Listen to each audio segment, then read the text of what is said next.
What's up mga ka-Big Bites? Labanan sa playoffs kapag nanalo at laglag kapag natalo. Pero bago ka sana magpatuloy sa panunood ay huwag mong kalimutang mag-subscribe sa aking YouTube channel. Nasa huling bahagi na tayo ng elimination round ng ating 2025 regular season, magkakaroon ng napakaraming games sa huling araw, 15 na laban ang mangyayari kaya sobrang exciting talaga nito. Pero karamihan sa mga games ay wala ng kwenta o wala ng bilang sa pwestuhan para sa playoffs, dahil karamihan sa mga Eastern teams ay alam na ang makakaharap, kilala na din ang mga teams na makakapasok sa playoffs at play-in. Pero sa Western Conference naman ay masyadong mabigat, hindi pa sigurado kung sino ang maghaharap-harap, at talagang napaka-importanteng laban ang naghihintay sa atin lahat, mabigat na last day para sa mga teams sa West.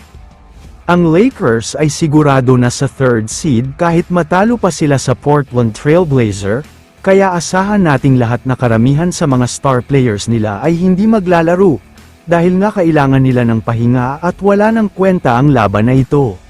Ang Minnesota Timberwolves naman ay siguradong panalo na sa Utah Jazz, kailangan din kasi nila ang panalo na ito para makaiwas sa play-in.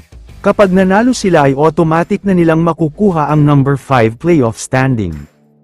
Pero ang pinaka-inaabangan na laban ng lahat ay ang bakbakan ng Golden State Warriors at Los Angeles Clippers. Ito na siguro ang pinaka-importante na laban dahil dalawang mabigat na senaryo ang nakasalalay. Kapag natalo ang Clippers, laglag sila sa playoffs at kailangan pang dumaan sa play-in, mahirap na pagsubok ito dahil mabigat ang makakaharap nila. Pero kapag nanalo naman sila ay best of 7 series sila kontra sa Denver Nuggets. Para sa Golden State Warriors naman, kapag natalo sila ay number 7 din ang makukuha nilang pwesto, tulad na nga ng sabi ko ay kailangan pa mag-play-in at posibleng makaharap pa nila ay ang team ni Ja Morant na Memphis. Pero kapag nanalo naman sila, automatic na nilang makukuha ang number 6 slot.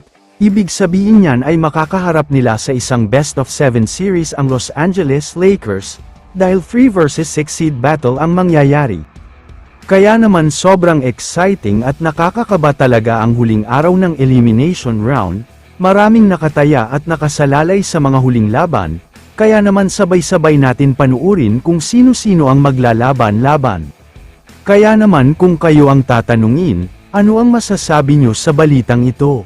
I-comment mo naman ang opinyon mo tungkol sa tanong na ito. Dito na muna nagtatapos ang video na ito. Maraming salamat sa panunood mga ka-Big Bites. God bless sa inyong lahat.